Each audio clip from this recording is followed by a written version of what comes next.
Buenas tardes a todos. Les damos las gracias de que nos acompañen y nos brinden su tiempo a todos los estudiantes y a los profesores que nos acompañan.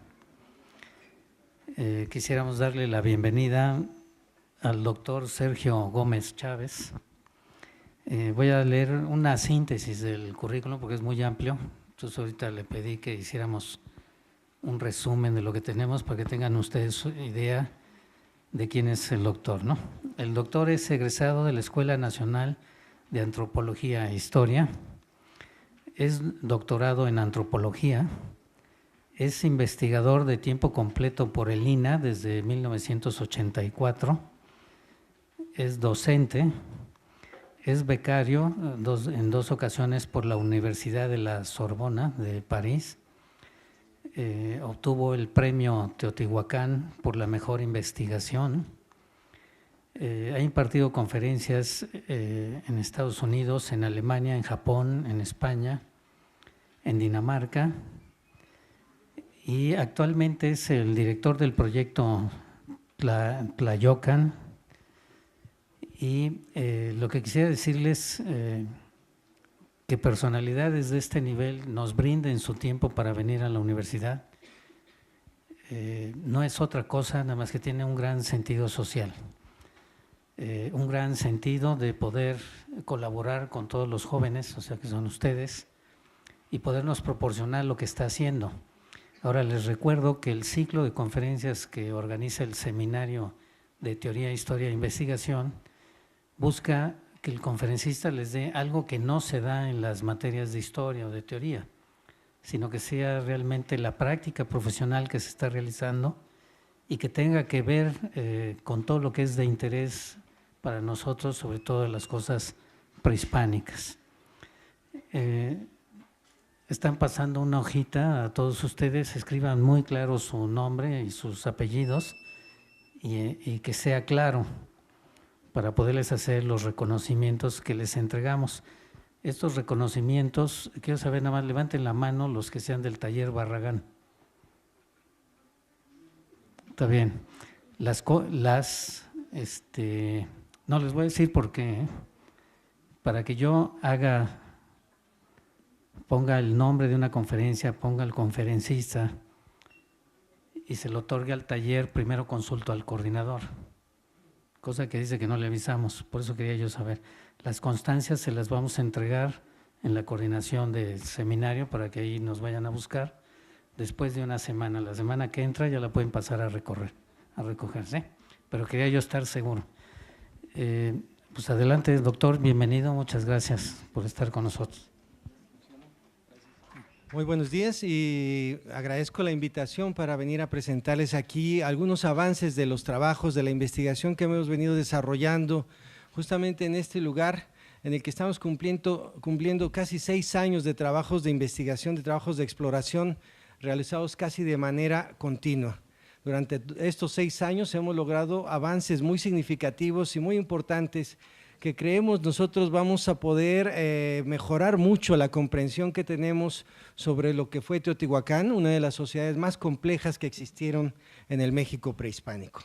Y voy a hablarles rápidamente sobre cómo empezó este proyecto. Este proyecto empezó a raíz de los serios daños y deterioros que estaba mostrando este edificio que conocemos todos nosotros como el Templo de Quetzalcóatl y hoy mejor conocido como el Templo de la Serpiente Emplumada. En varios años, durante mi instancia en Teotihuacán, comenzamos a notar una serie de daños y afectaciones a este edificio, de tal manera que en 2002, que es cuando comenzaron a generar los daños más severos. Aquí en esta imagen ustedes pueden visualizar cómo en el transcurso de muy pocos meses el daño de esta parte del edificio, de estos segmentos de la fachada principal, estaban sufriendo daños sumamente graves. De tal manera que en 2002 convoqué a una serie de especialistas de diversas disciplinas tanto mexicanos como extranjeros, para analizar el problema de la conservación y eventualmente proponer una solución a este grave problema que presentaba que es uno de los edificios más emblemáticos que tenemos no solo en Teotihuacán, sino en todo México. Uno de los problemas que tenemos y que nosotros visualizamos fue el problema de la humedad. Cuando nosotros vamos a Teotihuacán y visitamos este complejo arquitectónico donde se encuentra el Templo de la Serpiente Emplumada, el complejo de la Ciudadela, pues nosotros podemos ver que es un espacio completamente cerrado por sus 4 lados. De tal manera que cada año durante la temporada de lluvias se provoca un fenómeno muy similar a este. En este caso es una foto tomada en 2002, donde nosotros registramos millones de metros cúbicos que se estancaron y que prácticamente inundaron la Ciudadela. Esta foto yo estoy ahí parado en medio de la Ciudadela, es cuando ya pudimos pasar, que había bajado un poco el granizo, la lluvia, y entonces el agua me llegaba casi hasta las rodillas. De tal manera que podrán ustedes imaginar el enorme volumen de agua que cada año recibe este complejo y que no tiene forma de salir.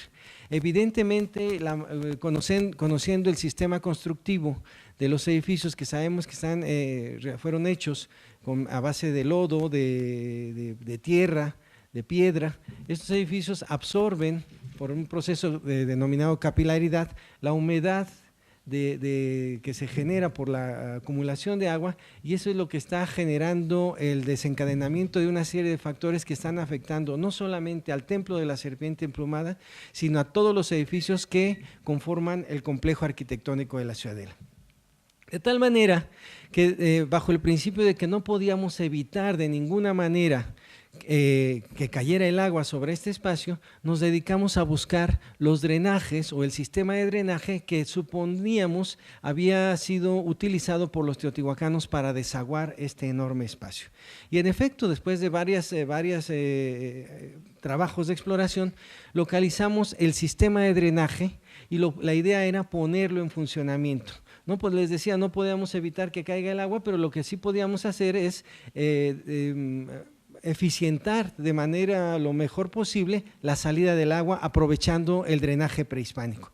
Y encontramos los drenajes, pero algo que nos sorprendió es que estos drenajes habían sido clausurados por los propios teotihuacanos muy poco tiempo después de que la Ciudadela, este enorme complejo que está cerrado, delimitado por sus 4 lados, había sido terminado de construir.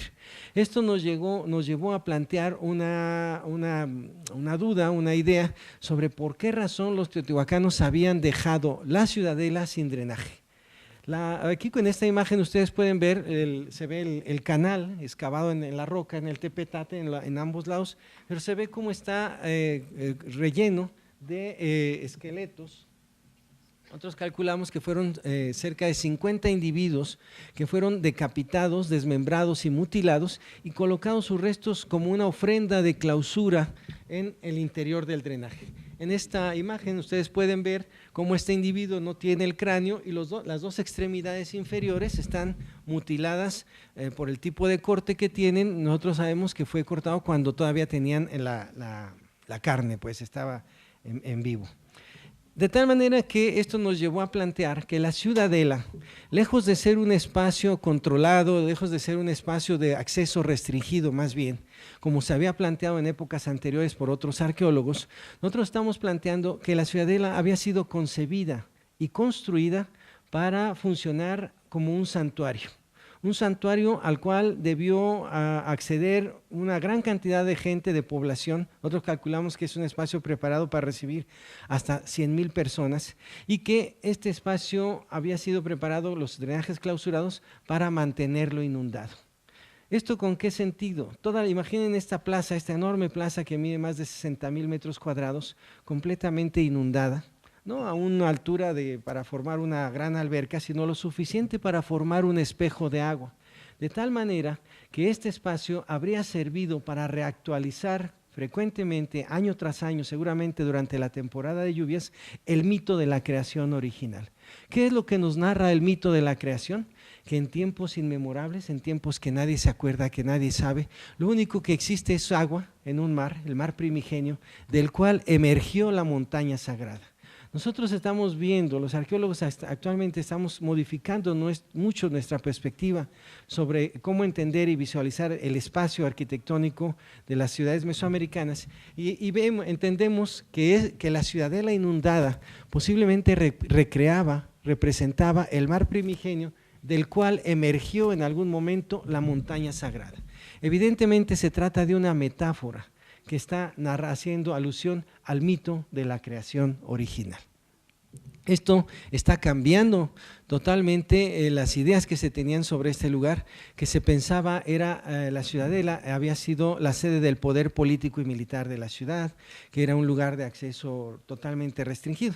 Aquí en este lugar, si estamos en lo correcto, debió participar una gran cantidad o una gran parte de la población de Teotihuacán en los ritos que reactualizan el mito, porque es la única forma en la cosmovisión mesoamericana de asegurar que el mundo y que el cosmos mantengan su marcha y su curso. Nosotros estamos, aquí en esta imagen se ve donde encontramos uno de los drenajes que pusimos a funcionar. Aquí se ve todo el cuadrángulo que delimita la ciudadela, la plaza, y exploramos el drenaje, atravesamos la plataforma y lo hemos puesto a funcionar. Increíblemente, después de cerca de 1800 años de que fue construido y este drenaje sigue funcionando en perfectas condiciones. Hemos hecho algunos trabajos adicionales, pero lo estamos utilizando y estamos evacuando cerca de millones de metros cúbicos de agua que cada año ocurren y que caen en este espacio durante la temporada de lluvias. Ahí están las imágenes de la exploración del drenaje principal. Sustituimos las tapas que lo cubrían originalmente, estaban ya rotas, las sustituimos por unas losas de concreto y actualmente está funcionando funcionando pues bastante bien. Estábamos realizando los trabajos de conservación cuando un día por la mañana vamos llegando a hacer los trabajos de todos los días y me avisan de que se ha hecho un agujero. Realmente no tenía yo ni idea de qué se trataba. Llegamos al área de trabajo y justamente esta imagen que ven es la que tomamos después de delimitar el área y veo que hay un hueco frente a la escalinata de lo que se conoce como la plataforma adosada, un edificio que fue construido y cubrió parcialmente la fachada del templo de la serpiente emplumada. Entonces inmediatamente delimito el área, le pido a mis trabajadores que consigan unas cuerdas, que consigan una linterna y me bajan colgando, desciendo, y es cuando me percato que aproximadamente a 12 o 13 metros de profundidad se encuentra una oquedad, hay una oquedad horizontal, pero a la cual no se puede acceder. Esta imagen que ven es la imagen que tomé yo con una pequeña cámara de abajo hacia arriba, se ve incluso la cuerda con la cual pude bajar a esta profundidad, pero no se puede pasar. Todo el túnel había sido completamente rellenado con una gran cantidad de tierra y piedra.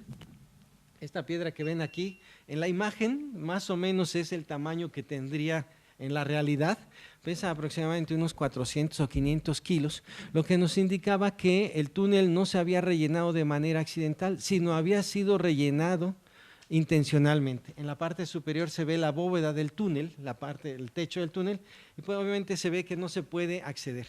Solamente a través al quitar unas rocas pude ver hacia un lado y hacia el otro que era un conducto de grandes dimensiones, pero les digo, no se puede acceder. En tanto terminábamos los trabajos de conservación y terminábamos otras actividades pendientes, me dediqué a diseñar el proyecto, la estrategia que íbamos a seguir para la exploración. Fueron varios años que tardé en planear cómo íbamos a llevar a cabo esta excavación, en conseguir los recursos económicos y en conformar un equipo de especialistas que me ayudarían directamente en la exploración, como una serie de especialistas y asesores que estuvieran vigilando y coayudándome en este trabajo tan importante. En tanto conseguíamos el dinero para iniciar los trabajos, empezamos a utilizar conseguimos la colaboración del Instituto de Física y Geofísica de la UNAM y utilizamos precisamente este equipo de un georradar con el cual nosotros sabíamos cuál era la configuración del conducto subterráneo del túnel incluso antes de iniciar la exploración. Aquí tenemos el equipo y aquí se ve, por ejemplo, la gráfica. Ustedes pueden ver en esta parte, hay una diferencia entre los laterales. Lo que nos está indicando esta gráfica es las características del túnel. Hicimos una serie de mediciones y más o menos en ese momento logramos prever, intuíamos que el túnel tendría una longitud aproximada entre 100 y 120 metros. Así que en 2005 yo ya presento el proyecto de investigación ante las instancias académicas que regulan la investigación arqueológica en México. Aquí es donde se hizo este hueco, y yo propuse que el túnel debería de llegar al centro del Templo de la Serpiente Emplumada por un lado, y por el otro lado hacia donde debería de encontrarse la entrada principal. Pero realmente no estábamos seguros. Cuando hicimos en esta parte los estudios con los experimentos con el georradar, tuvimos muchísimos problemas y el aparato falló muchísimo. Después entendimos por qué estos equipos estaban funcionando mal. Finalmente, después ya cuando comenzamos la exploración, se corroboró mi hipótesis de que justamente en este lugar donde estoy marcando un pequeño cuadro se encontraba la entrada principal al conducto subterráneo. Para yo llevar a cabo esta exploración, hice una serie de consideraciones, planteé una serie de hipótesis que son las que han guiado el trabajo de investigación durante todos estos años. Una de las primeras hipótesis indica que la ciudad es una metáfora del acto divino de ordenar y dividir el cosmos en 3 niveles verticales: la región celeste arriba, la tierra donde vivimos las plantas, los hombres, animales, y por debajo el inframundo. Y además existen varios rumbos en el plano horizontal que marcan precisamente las esquinas del mundo del cosmos.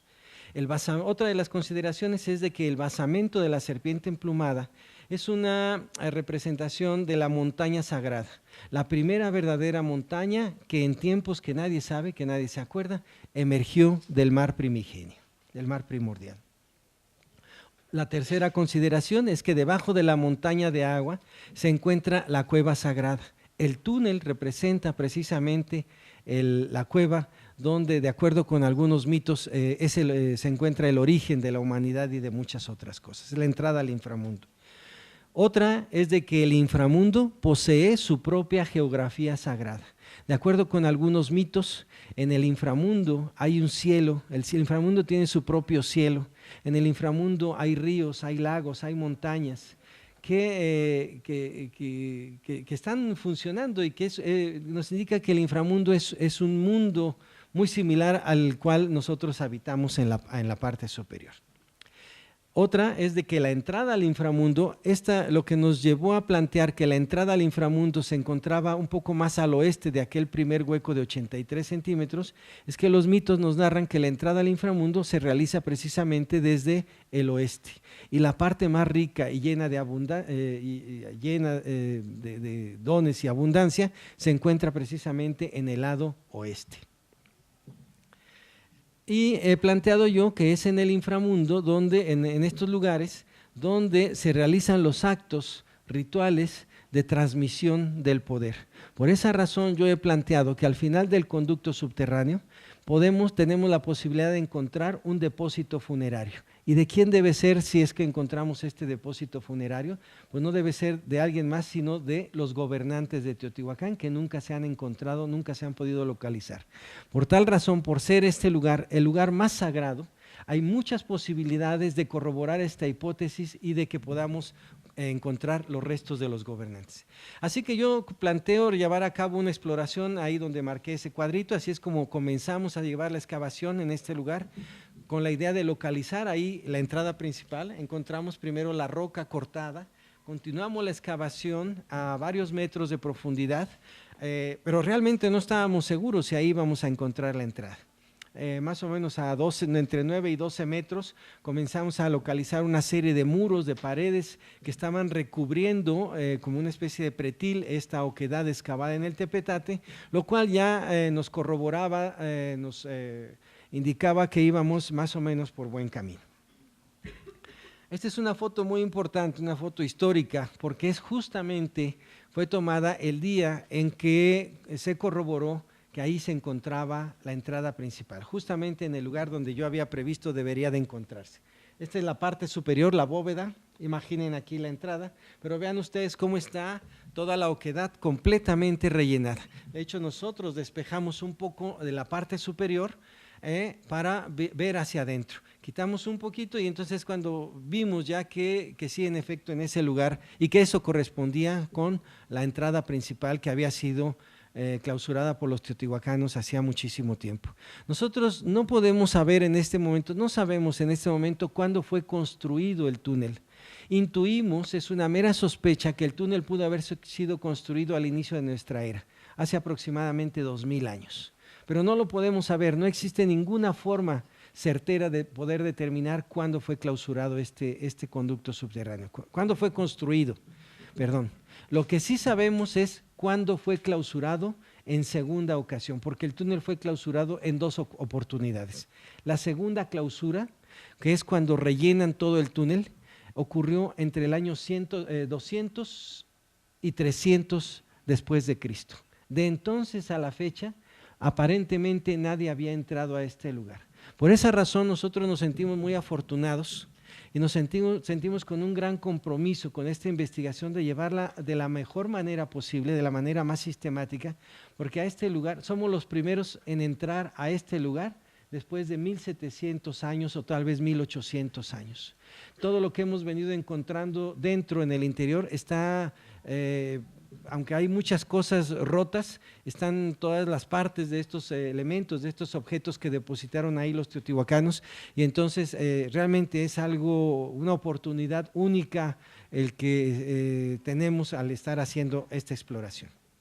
En lo que es el tiro de acceso, así es como fuimos realizando la excavación, retirando estrato por estrato, hasta que finalmente aquí en esta parte es donde despejamos y podíamos asomarnos y ver que efectivamente el túnel era la entrada al túnel. Aquí en esta parte se pueden ver lo que son las paredes que vimos en las imágenes y todo lo que es el tiro de acceso principal, que más o menos tiene como 5 metros por cada lado. Una de las características de este proyecto es que estamos utilizando, y se ha difundido mucho en la prensa, que estamos utilizando tecnología que antes no se había podido emplear en una exploración arqueológica. Estamos utilizando por vez primera el escáner láser, este equipo que seguramente ustedes conocen, que seguramente lo han utilizado, este equipo que hace 60,000 mediciones por segundo y tiene un margen de precisión de 1 milímetro, de tal manera que con este equipo hemos llevado a cabo todo el registro del proceso de exploración. Generalmente este tipo de aparatos se emplea en la arqueología o en trabajos de conservación y de restauración justamente cuando ya están expuestos los edificios, o sea, se hace todo el registro de un edificio ya expuesto, liberado, incluso en uso. En este caso, el equipo ha servido para hacer el registro de todo el proceso de exploración, de tal manera que no tenemos ninguna, tenemos un registro preciso de todo esto. Estas son las imágenes precisamente del tiro de acceso principal, el cuadrado de la oquedad de 5 metros por cada lado. Aquí se ven los muros que vimos también en las imágenes y una sección escaneada de lo que sería el túnel. Entonces, cuando la primera vez que logramos, pusimos aquí el láser por esa pequeña oquedad, la señal de láser logró medir 37 metros hasta que chocó con algo, pegó con algo y ya no pudimos continuar más haciendo las mediciones. La segunda vez que logramos colocar el láser en este punto, la señal entró 64 metros. Sin embargo, nosotros ya sabíamos con los estudios de georradar que el túnel podría tener entre 100 y 120 metros de longitud. Nosotros en este momento ya estamos explorando la parte final y ya podemos medir con toda exactitud. El túnel mide 103 metros, 102 metros con 48 centímetros, lo que cual indica que pues no estábamos tan distanciados de las mediciones de los cálculos que habíamos obtenido con las estimaciones que habíamos obtenido con el uso del georradar. Aquí en esta imagen ustedes pueden ver cómo es que no se puede entrar al túnel, de tal manera que en 2009 por azares del destino, un estudiante del Instituto Politécnico Nacional se acerca a mí y me dice que le gusta la arqueología, pero él se dedica también a hacer robots. Entonces lo invité a que participara, construyó este muchacho, me propone hacer este trabajo como parte de su tesis de licenciatura y construye este pequeño robot que nosotros utilizamos para hacer la primera exploración, incluso antes de que nosotros pudiéramos ingresar. No podíamos pasar, era un espacio de aproximadamente de 23 a 25 centímetros de altura, del espacio que había entre el relleno y la bóveda del túnel, de tal manera que construimos este equipo para que hiciera la primera inspección y entonces pudiéramos tener información sobre cuáles eran las características y las condiciones de estabilidad del túnel y de esta manera nosotros poder planear y planificar mejor el trabajo que íbamos a llevar a cabo. Este primer robot le pusimos por nombre Tlaloque 1. Fue muy famoso, es mucho más famoso que yo, en todos los periódicos del mundo salió la noticia. Afuera, en la parte superior, se instalaron cámaras de televisión de todas las televisoras del mundo que estaban intentando transmitir casi en directo las imágenes que nosotros estábamos generando. De hecho, esto que están ustedes viendo eran las imágenes que se estaban generando en ese momento en vivo, en directo, y que se estaban transmitiendo a unas pantallas que instalamos nosotros en la parte superior. Este primer equipo logró entrar aproximadamente 25 a 30 metros. Este es ya prácticamente el último tramo que logró ingresar, pero fue muy importante porque era la segunda vez que se utilizaba un equipo de estos en una exploración arqueológica. La primera vez se había utilizado en Egipto para explorar una pequeña oquedad en la Gran Pirámide. Obviamente para la construcción de ese robot en Egipto pues se emplearon muchísimo más dinero y recursos que el que empleamos nosotros aquí por este muchacho estudiante del Instituto Politécnico Nacional. Hace 2 años construimos ya otro mucho más sofisticado. El primero, lo vieron ustedes, era alámbrico, se manejaba con alambre y cable, más bien cable. Este es que ya hicimos segundo, que es entró por en el último tramo del túnel, entró caminando así con sus 4 patitas.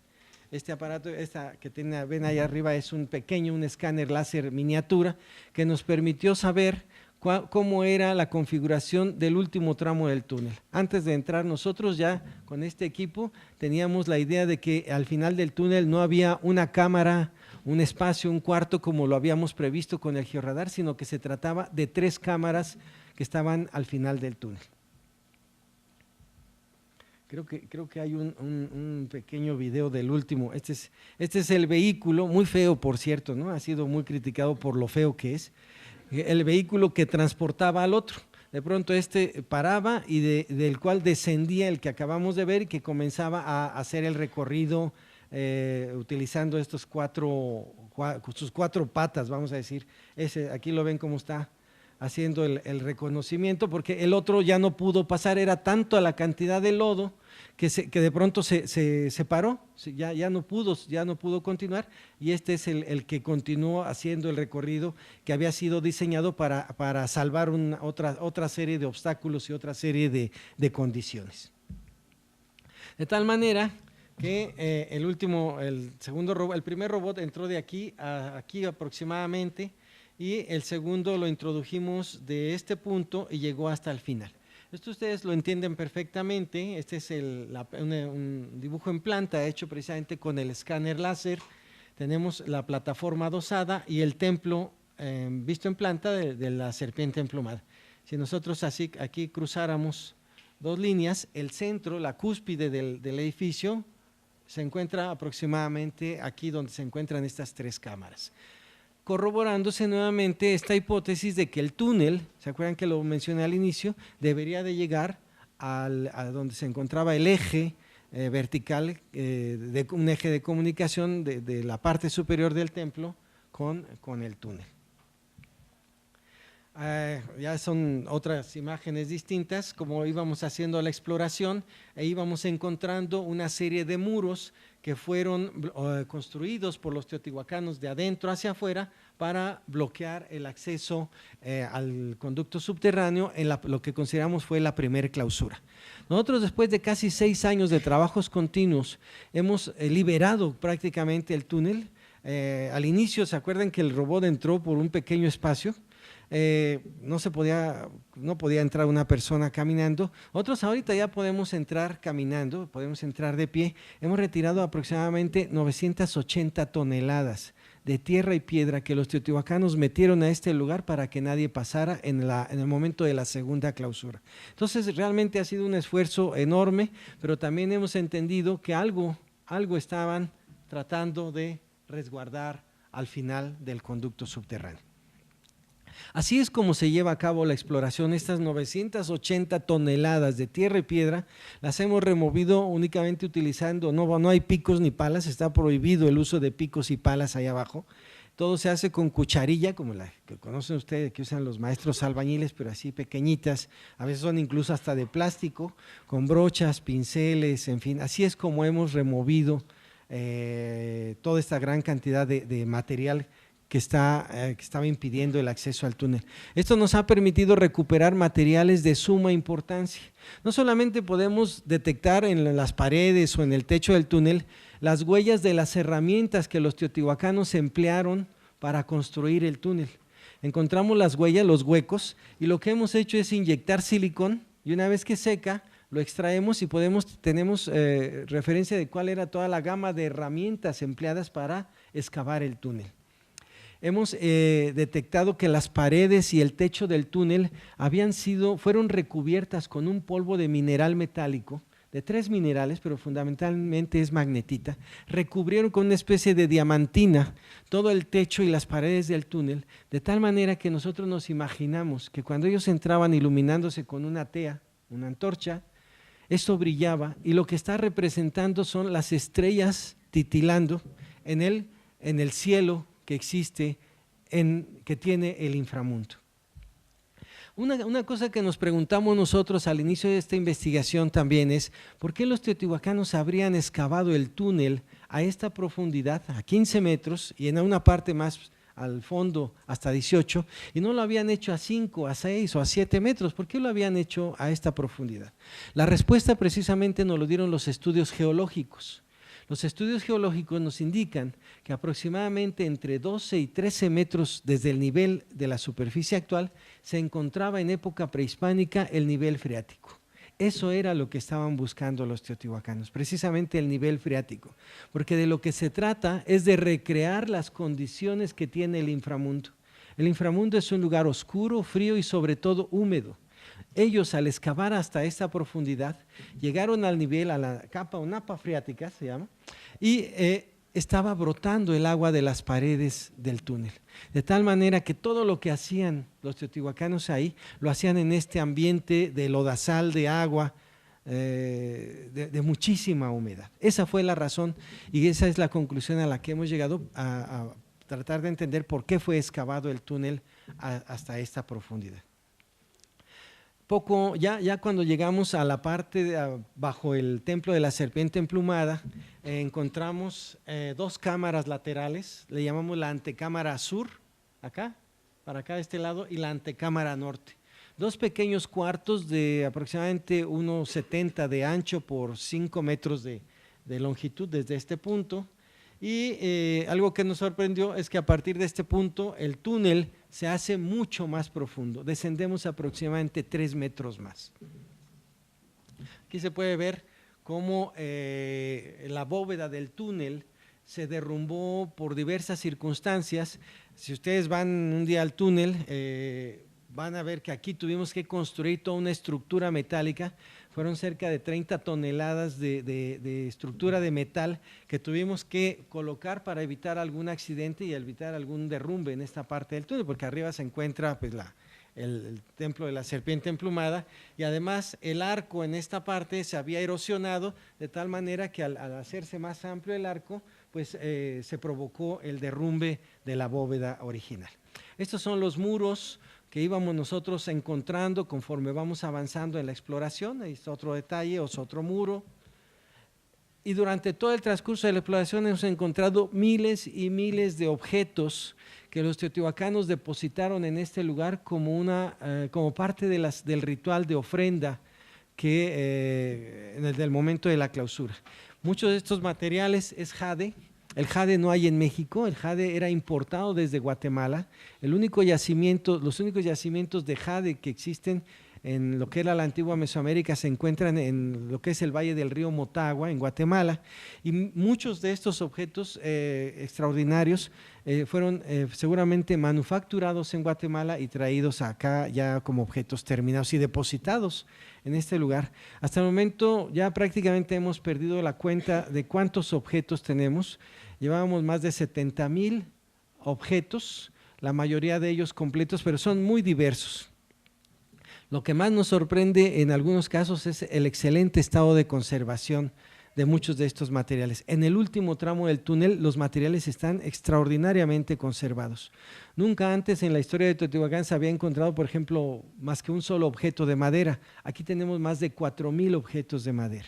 Y en fin, materiales como estos que pues nos indican la importancia, la veneración que tuvo el ritual que se llevó a cabo en ese lugar al momento de la clausura. Miles y miles de objetos como estos que formaban parte de los pectorales que imaginamos a la gente en el momento de la clausura quitándoselos, desprendiéndose de ellos y arrojándolos para ser integrados únicamente como parte del relleno de clausura, ¿no? Obviamente el jade es un material sumamente valioso en términos económicos y simbólicos, de tal manera que quien utilizaba estos materiales no era alguien, vamos a decir, de agente común, sino era alguien que tenía un alto estatus social.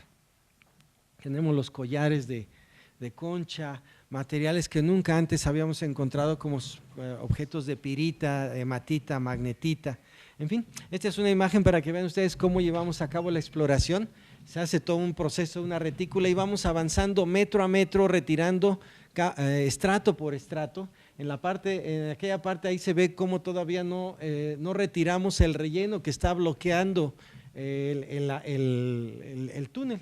Aquí esta parte ya fue liberada y allá todavía estamos en el proceso de registro de los perfiles estratigráficos. Esta es una cosa extraordinaria, es un objeto probablemente que era de madera, en este caso pues lamentablemente se perdió, pero se conservan las incrustaciones de cristal de roca, de jade y los otros elementos manufacturados en concha. Este es un objeto realmente extraordinario porque están hechos los ojos que semejan el ojo humano, ¿cómo se dice? El globo ocular. Está excavado en el cristal de roca y por dentro está pintado de tal manera que lo ve uno y parece que es un ojo humano, ¿no? Es realmente increíble. Les digo, la exploración ha sido tan cuidadosa, tan meticulosa. Hemos encontrado fragmentos de piel, probablemente humana, todavía se conservan los vellos, se ven los vellos, quién sabe qué parte será, ¿verdad? Porque están muy raros. Tenemos cabello, tenemos, es tan cuidadosa la excavación que hemos recuperado las alas de escarabajos que ellos depositaron dentro de unas cajas de madera que encontramos dentro. Las cajas desgraciadamente pues las encontramos aplastadas, pero a la hora de destapar, de quitar las tablas de estas cajas, dentro encontramos alas de escarabajos. En esta semana, increíblemente, los muchachos descubrieron al momento de estar cribando la tierra, cribamos la tierra y luego la lavamos, porque ahí es donde logramos encontrar objetos de hasta 1 milímetro de dimensiones, cuadritos, cuentas cúbicas de hasta 1 milímetro. Estaban encontrando, ayer llevaban ya varios gramos de mercurio que está integrado en la tierra. No sabemos qué ritual hicieron o para qué fue utilizado el mercurio en esta parte del túnel, pero los muchachos están recuperando el mercurio líquido de una manera increíble para que entiendan pues cómo es que estamos encontrando cosas y el estado de conservación. Y conforme vamos avanzando nosotros en la excavación, los objetos y las ofrendas se van haciendo cada vez más numerosas, cada vez más variadas. Tenemos un muro y luego hay un espacio, hay muro y luego un espacio y luego otro muro. El espacio entre cada muro están repletas de ofrendas, no todas son iguales, algunas son más ricas, otras menos variadas o en cuanto a calidad de objetos. Por ejemplo, esta es una de ellas. Todos estos objetos, en este caso lo ven que está un poquito roto, pero los fragmentos están tirados a un lado, de tal manera que el trabajo del equipo de restauración que tengo trabajando, restaurando todos los objetos, no le está costando mucho trabajo, porque están todas las partes de los objetos, aunque están dañados o están rotos, están muy bien conservados, están todas las partes.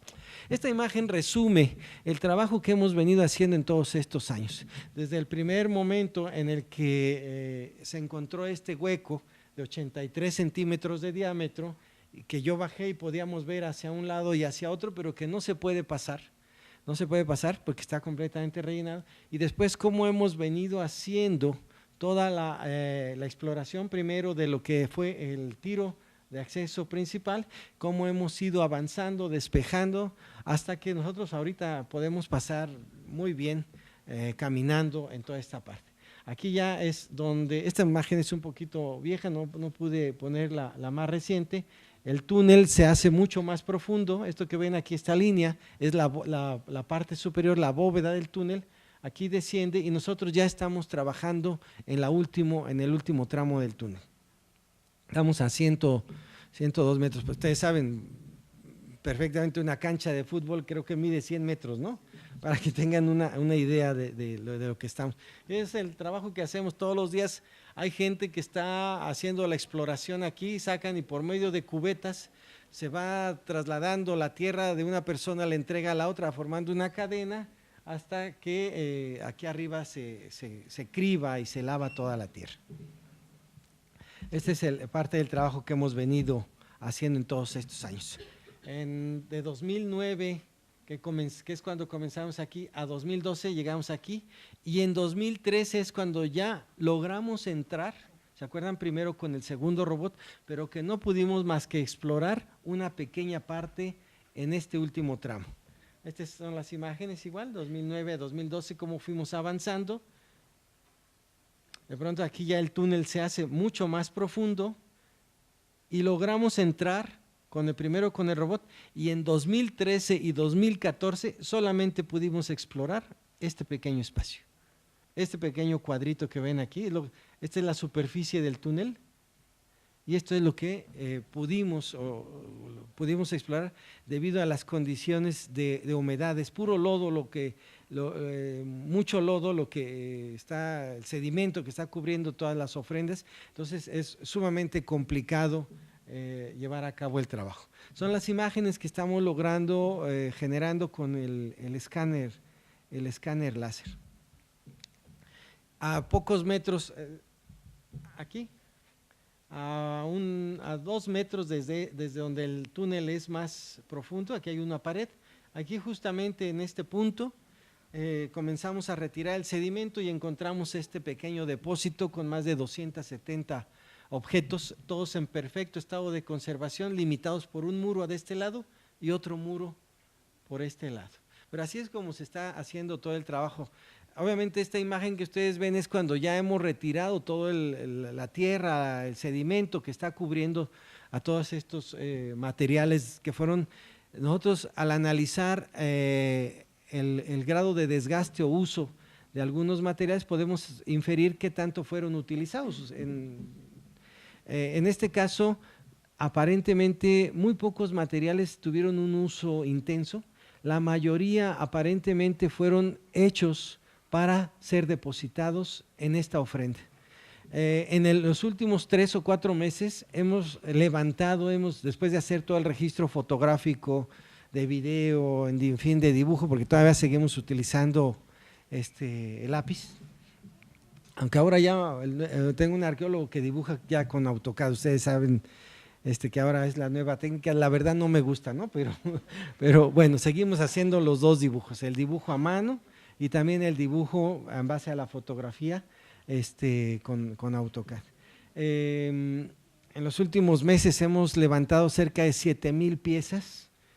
A 2 metros de encontramos esta otra ofrenda llena de objetos ahí de cerámica, los objetos de conchas muy dañadas en este caso, porque en esta parte los teotihuacanos excavaron las paredes laterales del túnel y derrumbaron para cubrir esto y lo que estamos explorando, donde yo creo que ahí puede estar la primer tumba, 2 enormes bloques de tepetate de las paredes laterales para cubrir esto. Por eso es que en este caso pues están muy dañados las conchas y los caracoles. Pero los objetos de cerámica muy bien conservados. Aquí se ve una oquedad que mide más o menos 2,50 metros de largo por 1 metro de ancho, donde hemos levantado, aquí se ve, empiezan a aparecer los objetos, más de 270 grandes caracoles en excelente estado de conservación y que yo creo que están protegiendo, que fueron ofrendadas para algo que hay mucho más abajo. Este es un detalle de la misma ofrenda. Ya esta es la foto para la preparación ya para la foto, ¿no? Ahí ya todo limpio, pero antes han pasado meses para poder hacer esta exploración. No podemos meter herramientas muy rígidas, estamos utilizando las espátulas que usan los dentistas, pero de plástico para poder liberar esto. Incluso los muchachos ya han desarrollado una técnica para explorar muchos de los caracoles arrojándole agua con una pipeta, porque no se puede ni siquiera pasar el pincel o la brocha porque pues, se daña, ¿no? Estos son una muestra de los objetos de madera. Algunos de ellos pudieron haber sido las herramientas con las que excavaron el túnel. Veanla, por ejemplo, la forma que tienen. Otras pudieron haber sido parte de alguna especie de camastro, suponemos, porque son muy delgaditas y aunque no encontramos una disposición particular, creemos que pudieron haber sido parte de algo que utilizaron para transportar algo hacia el interior del túnel. Este es otro detalle de la misma ofrenda que vimos. Y a 2 metros encontramos otra ofrenda con estos caracoles, algunos miden 60 centímetros de longitud. Nos dicen los biólogos que estudian esto, que están estudiando esto, que en la actualidad es ya muy difícil poder encontrar especímenes de estas dimensiones. Y aquí tenemos caracoles de un gran tamaño, algunos de ellos cortados en uno de los extremos, lo que nos indica que fueron utilizados como instrumentos musicales. Vean cómo hacemos nosotros la retícula para hacer todo el registro fotográfico, el dibujo a lápiz y luego en AutoCAD. Que le digo, no me sigue gustando, ¿verdad? Pero bueno, levantamos los caracoles y debajo de los caracoles cientos de objetos de cerámica, de obsidiana. Incluso hemos recuperado hasta ahorita, si no me recuerdo, llevamos 12 petates. Los petates, estos… sí, saben, ¿no? Un petate hecho con cestería, están en perfecto estado de conservación. No todos pudieron ser recuperados muy bien, pero la mayoría están en un excelente estado de conservación. Acuérdense que el petate era el símbolo del poder. El tlatoani era el único de las personas que podía sentarse en estas sillas hechas con petate, con Y a 2 metros más, otra ofrenda, no es la misma que vieron en la imagen anterior, esta es otra ofrenda. Vean cómo la mayoría de los objetos están colocados, tienen una orientación muy particular. ¿Sí ven la línea que siguen los caracoles? Quiere decir que no fueron arrojados, sino que fueron depositados muy cuidadosamente en este lugar.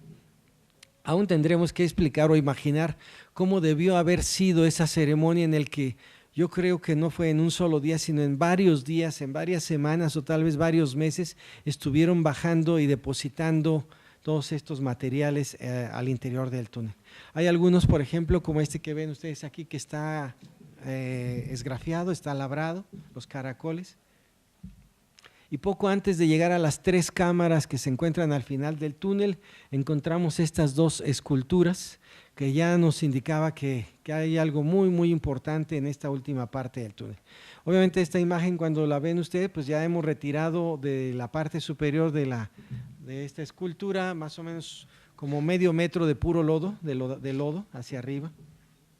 Ya cuando la exploramos, vean, se va a cambiar rápido, no he podido cambiar las 2 esculturas, las conchas, los caracoles. Tenemos por vez primera, hemos recuperado pelotas de hule, bolas de hule, que seguramente eran utilizadas para jugar a la pelota, en un espacio que yo exploré arriba en la Ciudadela, en la Plaza de la Ciudadela, y que estoy proponiendo pudo haber sido una cancha para jugar a la pelota, que fue destruida por los mismos teotihuacanos más o menos al mismo tiempo en el que están clausurando el túnel. Entonces, acuérdense que el juego de pelota y el inframundo están muy vinculados. En la narración del Popol Vuh, ustedes recuerdan que los gemelos bajan al inframundo a enfrentarse en varias partidas de pelota con las deidades del inframundo. Entonces, estos dos elementos están íntimamente relacionados. Aquí tenemos una de las esculturas, la de sexo femenino, que la distinguimos por su vestimenta. El muchacho, el hombre, es mucho más pequeñito que la mujer. Ambas tienen los ojos con incrustaciones de pirita y todavía se conservan in situ los collares que debieron haber portado estos elementos. Las esculturas portan orejeras hechas de pirita. Nunca se había encontrado en Teotihuacán un objeto de este mineral, ¿no? Se encontraron así de pie, así como la ven, mirando hacia estas están mirando hacia el este. Ahí se ve todas las collares, los cuentas que debieron haber llevado aquí. De hecho, este personaje todavía conserva el hilo y las cuentas ensartadas en el hilo que de los collares, ¿no? Aquí no se alcanza a ver, pero ahí todavía se conservó el hilo. Y muy cerquita de ahí, a escasos 2 metros, se localizaron otras 2 esculturas femeninas. Esta que originalmente pensamos está tirada, mirando hacia arriba. Pensamos que había sido, que con el tiempo se había caído. Y aquí está la otra. Esta imagen creo que la tengo que voltear, se entendería mejor.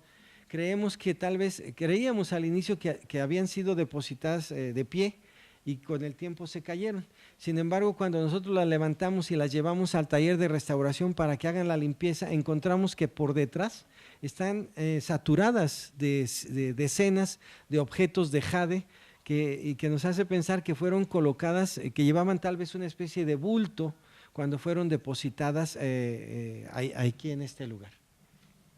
Está muy interesante porque estaría como mirando hacia donde se encontraría este conducto imaginario que conecta la región celeste con el inframundo y que pasa a través del eje de la pirámide de la serpiente emplumada. Algo sobre lo que hemos estado trabajando nosotros también, esta es una reconstrucción que nosotros hicimos hace muchos años, pero la traje para que tengan ustedes idea de lo que hemos estado trabajando. Es una reconstrucción en 3D, no sé cómo le llamarán ustedes,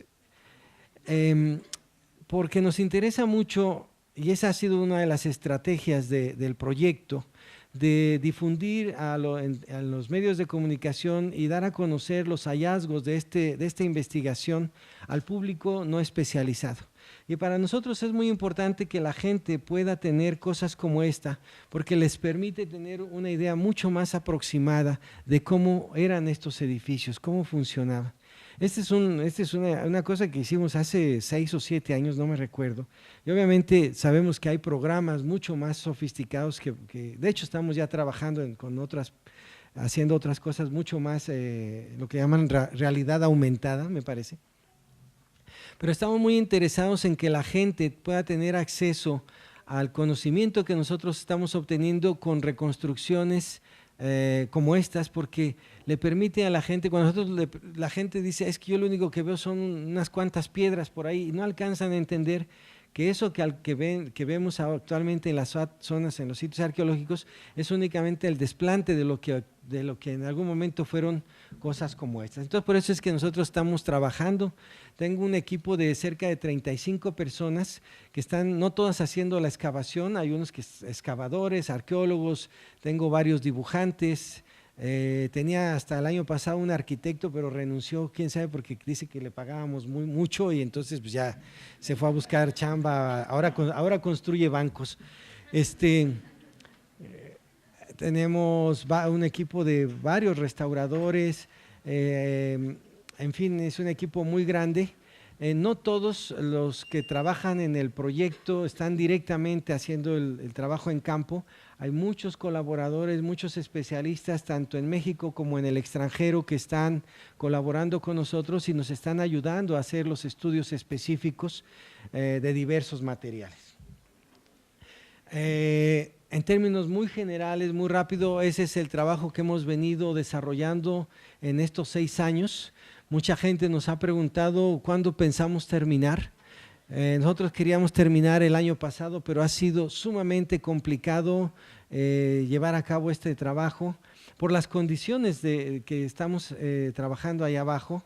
¿Se acuerdan que hace rato les comentaba que el georradar, por ejemplo, comenzó a tener muchos errores, muchas fallas? El doctor Víctor Manuel Velasco del Instituto de Geofísica de la UNAM realmente no se explicaba qué era lo que estaba pasando. Después entendimos que probablemente la emanación de un gas del interior del túnel estaba provocando el agotamiento de las baterías tanto de la computadora como del georradar. Hay estudios que sugieren que la exposición prolongada al gas radón puede producir cáncer de pulmón. De tal manera que nosotros invitamos a especialistas del Instituto Nacional de Investigaciones Nucleares para que estuvieran haciendo un monitoreo constante de las condiciones de la emanación del gas radón. Al principio llegamos a tener, si no mal me recuerdo, hasta 700 becqueres o partículas por metro cúbico, cuando sabemos que la norma internacional establece que lo máximo permitido son 200. Entonces, por tal razón, tuvimos que implementar toda una serie de medidas. Tenemos funcionando 4 extractores que están sacando el aire mezclado con el radón, todo el día están funcionando para evitar algún daño a la salud de la gente que permanece ahí explorando durante muchas horas. Entonces el trabajo no ha sido nada fácil, es muy complicado, hemos tenido algunos derrumbes, para lo cual hemos tenido que recurrir a especialistas tanto del Instituto de Ingeniería como arquitectos de la UNAM, para que nos ayudaran, por ejemplo, a hacer el cálculo de la estructura metálica que nosotros utilizamos para descender y la estructura metálica que colocamos a 65 metros, 65 metros, para evitar algún derrumbe de la bóveda superior del túnel, Entonces el trabajo no ha sido fácil, ha habido muchísimas complicaciones, pero pues las esperanzas de poder contribuir al mejor entendimiento de lo que fue, como les dije al inicio de la plática, una de las sociedades más complejas e importantes que existieron en el México prehispánico, pues nos alienta a seguir trabajando. El plan es terminar este año. Conforme vamos avanzando, vemos que se nos está dificultando. Por ejemplo, la extracción del mercurio quita muchísimo tiempo y de pronto aparece algo y todo el trabajo, esta cadena de trabajo se detiene porque de pronto aparece algo, ¿no? Entonces todo esto nos ha complicado las cosas. Esperemos concluir este año y si no, pues ya les avisaremos. Si me invitan cuando ya hayamos concluido el trabajo y platicarles si logramos o no corroborar esta hipótesis de que al final del túnel vamos a encontrar un depósito funerario, una tumba. Por aquí estaré para platicarles. Pues muchas gracias. Si tienen alguna pregunta. Ese es todo un dilema, ¿no? Por ejemplo, sé hacia dónde, cuál es dirigida tu pregunta. Nosotros, esa es parte de nuestro trabajo. El trabajo del arqueólogo consiste en eso. Hay mucha polémica sobre si nosotros al estar haciendo eso estamos alterando estas cosas, y déjame decirte, cualquier excavación arqueológica implica destrucción. Por esa razón nosotros intentamos hacer el trabajo de la manera más sistemática posible. Por esa razón nosotros contamos con la colaboración de biólogos, un equipo de biólogos muy importante que van y toman muestra de algo que para cualquier gente parecería irrelevante. Tenemos la colaboración de gentes que hacen el estudio específico de determinado tipo de piedras, del jade, de determinados minerales, en fin. Creemos nosotros, si tu pregunta va a si estamos de alguna manera profanando un espacio sagrado, va por ahí, te diría yo que no, porque lo hacemos con todo el gusto y con todo el respeto que se merece este lugar. Por ejemplo, nosotros allá abajo permanecemos a veces 7, 8 horas, a veces mucho tiempo más. Por ejemplo, cuando se hacen las sesiones con el escáner, instalamos el escáner y es hasta que aguante, hasta que podamos soportar. A veces son jornadas de 12 o 13 horas que permanecemos ahí abajo. Nadie puede comer allá abajo, nadie puede ir al baño allá abajo. ¿Quieres ir al baño? Tienes que regresarte hasta donde está el museo. ¿Por qué razón? Porque cualquier cosa está, simplemente al ingresar nosotros estamos alterando este lugar. Estamos introduciendo, incluso te puedo decir, bacterias y hongos desde arriba de la superficie allá abajo. De pronto comenzaron a aparecer una serie de animalitos por el túnel y nos percatamos de que esto lo estábamos introduciendo con las vigas de madera que estábamos utilizando para ¿cómo se dice? El refuerzo que íbamos colocando conforme íbamos avanzando. Entonces, todo esto lo hacemos o lo tratamos de hacer de la mejor manera posible. El registro es nuestra mejor carta de presentación de que no estamos destruyendo ni alterando nada. ¿Sí? Entonces, no sé si contesté tu pregunta. ¿Alguna otra pregunta? Nada más me quedó la duda de si saben del origen del radón o el por qué se produce. El radón, de acuerdo con los estudios de los investigadores del Instituto de Investigaciones Nucleares, se produce por la descomposición natural del uranio que hay en la Tierra. En cualquier parte del mundo, en cualquier parte hay uranio. Sin embargo, en los lugares que se mantienen cerrados, la concentración se concentra de manera mucho más alta. En los sótanos, en las cavas, en Europa, sobre todo donde se almacena el vino, hay altas concentraciones de radón. Por eso, en Europa, y hasta donde yo sé, pero no estoy seguro, en Estados Unidos, para poder comprar y vender una casa tienes que hacer un estudio de radón, sobre todo de los sótanos. Este tipo de estudios, te digo, para comprar y vender una casa, ¿no? No puedes comprar y vender una casa si no tienes estos estudios. El radón es algo que hay en la naturaleza. De hecho, en nuestra casa seguramente hay, pero al momento en que abres tú la ventana o la puerta se dispersa. En este caso, es un lugar que ha permanecido cerrado por más de 1800 años, entonces por esa razón las altas concentraciones de radón. Ahorita ya lo bajamos mucho, como están todo el día funcionando, tenemos 4 extractores, pues está ya a niveles de 60, 70, a veces sube un poquito más, pero ya está abatido este problema de salud, ¿no?, para la gente que está ahí abajo. Cualquiera de los arqueólogos que estamos ahí, ya quisiéramos terminar y saber qué hay al final del túnel. Hemos ahorita retirado lo que hay encimita, ahora nos hace falta profundizarnos, ya quisiéramos llegar. Todos los días tenemos televisoras ahí que quieren ver qué vamos a encontrar y se desesperan y se van, ¿no? Porque a veces el trabajo es el avance del trabajo es de 1 centímetro, vamos avanzando 1 centímetro por día, entonces ya quisiéramos, pero lo tenemos que hacer con mucha calma y mucha sistematización para tratar de no perder información relevante, ¿no? Hasta el momento todo el proyecto ha sido financiado, el financiamiento es del Instituto Nacional de Antropología e Historia, no hemos tenido ningún contratiempo con esta asignación de los recursos, hemos tenido el financiamiento adecuado y esperemos que así continúe por lo menos este y el siguiente año. Vamos a terminar, si terminamos este año la excavación, luego vendrán varios años de estudiar y procesar toda la información que se está obteniendo de la excavación. La excavación es solamente una parte del proceso de investigación, ¿no? Tenemos miles y miles de objetos que están ahorita siendo restaurados, almacenados, pero luego viene el trabajo de gabinete, llamamos nosotros, ¿no? Hacer toda la interpretación de los miles de semillas, hemos encontrado miles de semillas en excelente estado de conservación, todos los biólogos, su tarea será hacer la identificación y eventualmente proponer una interpretación, porque tenemos más de 15,000 semillas de tuna, por ejemplo, ahí tenemos maíz, increíblemente hemos encontrado las flores de calabaza, muy marchitas, pero puedes reconocer la flor de calabaza, entonces tenemos que, el trabajo que viene todavía es bastante largo, ¿no? Entonces no nos preocupa el tiempo, lo que nos preocuparía serían los cambios de sexenio, ya ven que con eso de que cambia el sexenio y se acaban los presupuestos, ¿no? o al nuevo presidente ya no le interesa la cultura. Bueno, pero eso ocurre en El Salvador y en Colombia, no en México, ¿verdad? Ajá, preguntas, porque ya me voy, me invitaron. Tengo mucha hambre. Adelante.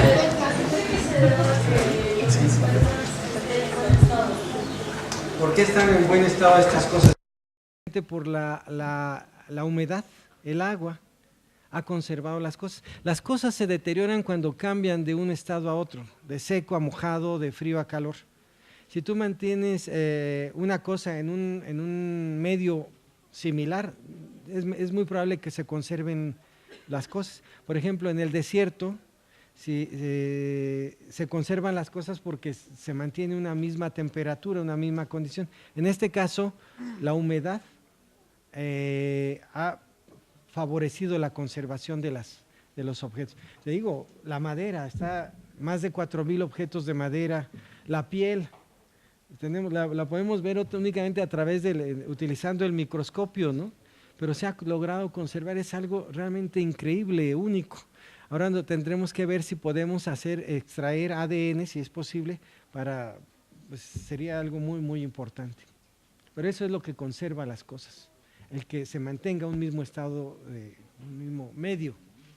Sí. El hecho de que se hayan encontrado este tipo de túneles, ¿habla la posibilidad de que haya más túneles de la cultura arqueológica? ¿Le va a dar más seguimiento a esto para encontrar? Debajo de la pirámide del Sol hay otro túnel que fue descubierto en 1972 de una manera muy similar a esta.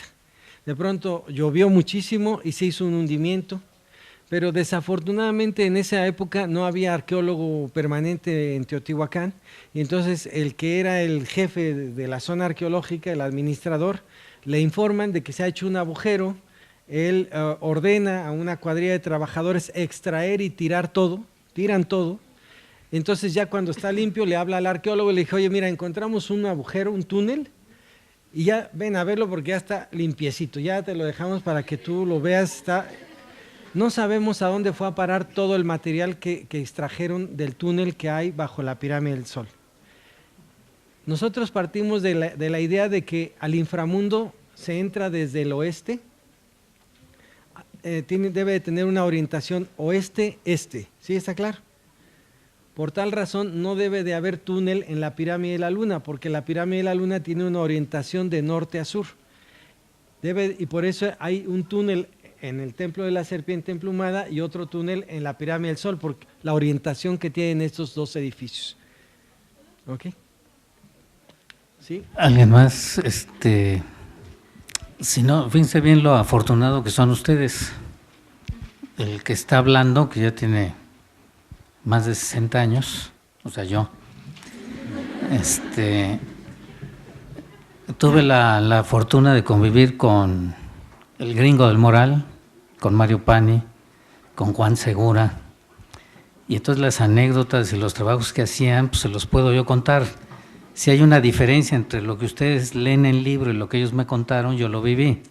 Entonces quiere decir que lo real es lo que yo viví. Y hoy tienen la fortuna de estar con el doctor Sergio Gómez, que además es muy joven y que además está avanzando y es una persona en el nivel de los antropólogos y todo esto, arqueólogos, muy destacado, o sea, completamente destacado, y lo están conociendo ustedes y están escuchando toda la investigación de viva voz. No existe en otro lado ahorita, o sea, si lo tratan de buscar no existe, o sea, nos lo está compartiendo. Pero además le está diciendo que hay un proceso de investigación detallado y despacio, pausado, o sea, sin prisas, como se debe de hacer. Ustedes hacen sus proyectos de arquitectura y tiene que haber investigación pausada para ir resolviendo todo, irlo conociendo y saber qué estrategias se deben de tomar. Pero también le está demostrando que hay un trabajo hoy en todo esto transdisciplinar. O sea, hay muchos especialistas que no se pelean ni se están peleando el ego, están con el mismo objeto de estudio trabajando y por eso se tienen los éxitos que se tienen. Ahora, el traer personas de este nivel, en esta ocasión se lo debemos al arquitecto Javier Martínez Burgos, porque él es el que lo convenció. Yo tuve que dividir de una vez les digo, tuve que dividir las conferencias, no lo sabe el doctor, pero está programado para otra, porque tenemos alumnos en la tarde. O sea, los alumnos del inframundo también hay que darles la conferencia. Pero ahorita en la comida me toca a mí convencerlo para que venga con nosotros en otra conferencia y ya les digo qué sucede. No sé si quieres decirles algo. Bueno, pues yo nada más agradecerle al arqueólogo, a Sergio, pues la oportunidad de brindar todo este conocimiento y sobre todo compartir con nosotros parte de lo que es una dinámica de trabajo pues constante, ¿no? Somos compañeros en el Instituto Nacional de Antropología en diferentes áreas, pero siempre colaborando bajo el mismo fin, que es el conocimiento y la conservación de nuestra historia, ¿no? Si bien los arquitectos en el instituto tenemos siempre una tarea desarrollada sobre lo histórico y sobre este objeto arquitectónico, algo que es muy importante y que nos permite tener la oportunidad ahora de compartir es que al final todo el trabajo desarrollado en la conservación y la investigación pues tiene como objetivo conocernos a nosotros, son nuestro pasado. Teotihuacán pareciera a veces ser, ¿no? Y como bien decía Sergio al final, para mucha gente a veces parecen ser solo piedras, ¿no? Pero lo cierto es que estamos hablando de un conocimiento, de una cultura que puede estar a la par de cualquiera, que no necesitamos ir a Grecia, ¿no? y visitar el Partenón para ver las grandes obras de arquitectura, cuando a veces nos basta salir de aquí, 40 minutos, ¿no? de distancia, de tiempo para llegar a Teotihuacán y encontrar que hay objetos arquitectónicos que nos hablan de un pasado glorioso, que tienen un trasfondo que ni nos imaginamos, y que a veces desconocemos nosotros. Si como especialistas no hemos sido capaces de interactuar, pues por supuesto pensemos en el resto de la sociedad. Pues obligamos un poco a Sergio a venir, ¿no? Es un foro al que pocas veces se acercan los arqueólogos, porque nos ha faltado ese trabajo multidisciplinario en el que entendamos que formamos parte de un todo, ¿no? Y lo único que yo restaría por decirles es que ese pasado, ¿no? en el que nosotros tenemos una participación activa al ir formando esa arquitectura y esa ciudad del presente, pues un día va a ser estudiado por arqueólogos, ¿no? Y que lo que esperamos dejar pues esperemos, aunque sea algo parecido para que puedan hablar de nosotros, ¿no? Para que nos entiendan y para que en algún momento sean capaces esas sociedades del futuro de ver nuestras contradicciones positivas y negativas, ¿no? Le agradezco infinitamente a Sergio la oportunidad de haber estado aquí. Le vamos a pedir al doctor que si se puede poner aquí donde están las escaleras para que nos tomemos una foto con todos ustedes y luego la subimos al Facebook. Sé que, gracias. muchas gracias. Entonces pasamos a